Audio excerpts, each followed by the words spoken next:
Our broadcasting house. The building might be falling to bits, and the signage certainly hasn't changed in years, but its inhabitants are lively as always.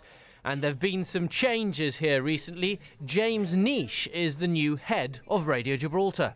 It's phase one of the changes, and more changes in a couple of months, but the big changes this time round: a new breakfast show with Paul Grant, the lunch hour, and a brand new local programme made in Gibraltar for Thursday evenings. It's all part of a drive to bring ourselves closer to the community, and it's a great team spirit here at Radio Gibraltar. It's been teamwork, and that's what we want to reflect to our listeners. 45 minutes. Early this morning we barged in on Radio Gibraltar's new breakfast show.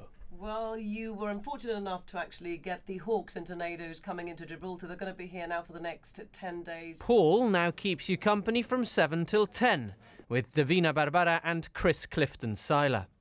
Well, Jonathan, if I'd have known that you were coming, I would have had a shave, because when people say I've got a face for radio, I think they mean it. But joking aside, no, it's really good fun. It's a real honour to be that voice that people hear early in the morning, and thankfully I've got a really good team around me as well to make the show informative and entertaining. So hopefully people will give me time to bed in and give me the chance to get them on side in the coming weeks and months, and we look forward to the challenge. A bit of an effort getting up at 5:30 in the morning, but I'm getting used to it. And yeah, just exciting times ahead, and it's really fun to be on the show. The other immediate change is your 1 o'clock news programme, Lunchtime with James Niche. There is some continuity.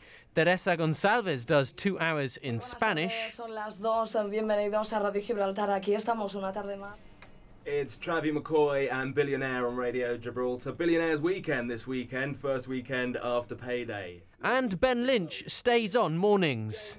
But Ben's also starting Made in Gibraltar. Well, what it is 1 solid hour on a Thursday evening of purely local musicians and bands. So it's really interesting. It's been a long time coming, and also what we're doing is getting bands into our studios here at GBC and recording some unplugged sessions and doing little interviews with them and finding out a bit about what they're about. So yeah, it's very interesting, and yeah, it's good. Lots of musicians have been very excited about it as well, the ones I've spoken to. So it's good. It's about time we gave some local artists some airplay. It's awesome. Local musicians with good quality recordings should get in touch with Ben. He might be playing your music on the radio sometime soon.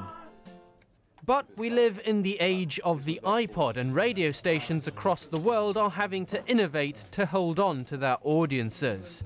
With more changes planned and an energetic team, Radio Gibraltar hopes its future will be as celebrated as its past. There's a big place in the community for Radio Gibraltar, and I think testament to that is the amount of support we get on a daily basis. Of course, it's about reinventing yourself as well, and that's why GBC has also created an online department, and over the next few months we're going to be seeing additions to that department as well. We're going to be creating new platforms. It's all about bringing the product closer to the community, closer to people, and making it even more accessible. Rest assured then that for Radio Gibraltar, the red light does not mean stop. It means on air. Thanks, Chris. Good afternoon. It's 1:05. I'm James Niche. Coming up in the next hour, more on our top story today.